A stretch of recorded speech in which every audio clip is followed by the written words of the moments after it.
meron pa tayong 97.9% na hindi pa nakakapag-subscribe sa YouTube channel ko. Bagong lahat, huwag natin kakalimutan na mag-subscribe, mag-comment, like, and share, and please click the bell para ma-receive ninyo lahat ng aking notifications.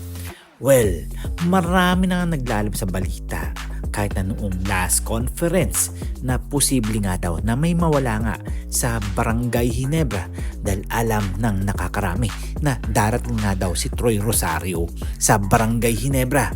Well, may usap-usapan nga na 3 player ng Barangay Ginebra isa doon ipamimigay ng Gin Kings. Well, pag-usapan natin, itong sila Jeremiah Gray, Jamie Malonzo at Stephen Hood. Kayo ba? Ano ang inyong masasabi dito na posible nga daw na ipamigay ng Barangay Ginebra itong si Jeremiah Gray sa ibang kupunan? Well, alam naman natin nung nakaraang conference na-injured nga ito nung naglaro siya sa Barangay Ginebra.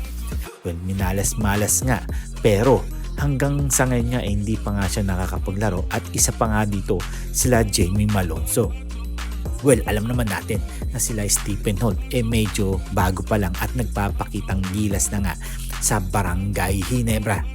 Nakakapanghinayang lang kung magtatanggal ang Barangay Ginebra ng isang player na talagang dekalidad at legit sa kanilang roster.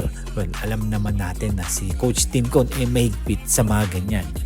Kung tatanggalin si Jeremiah Gray, si Jamie Malonzo na talagang nasa injured list, talagang hihina ang Barangay Ginebra niyan. Dahil alam naman natin ang dalawang Phil-Am na to nagkaroon nga ng injured noong last season. Pero siguro nga ngayon darating na season makakapaglaro na ang dalawang player na to at kaya na nilang ipakita ang kanilang gilas na alam naman natin gilas Pilipinas din ang mga pinaglaruan nito at legit na Phil-Am ito na kayang makipagsabayan na kung kani-kaninong import.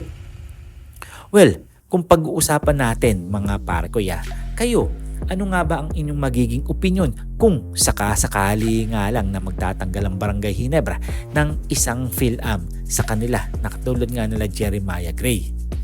Ano ang inyong magiging opinion dito? Ano ang inyong masasabi? Well, papabor ba kayo? Well, kung ako lang ang tatanungin mga parkoya, malabong matanggal nga ang mga player na to lalo na sila Stephen Hood, Jeremiah Gray at ang favorite player natin na si Jamie Malonzo na alam natin na marami ng mga napatunayan tong mga player na to sa kanilang mga kupunan noong bago kunin ito ng Barangay Ginebra. Kaya hindi pa rin tatanggalin ng Gin Kings ang mga player na Phil-Am na to. Dahil alam naman natin na nagpapagaling lang to at talagang itutuloy nila ang paglalaro. Siguro sa ngayon, pahinga lang.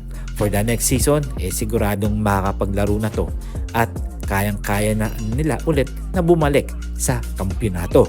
Siguro hanggang dito na lang tayo at huwag nating kakalimutan na mag-subscribe, mag-comment, like, and share. And please click the bell para ma-receive ninyo lahat ang aking notifications. So see you for my next video. See you for my next vlog.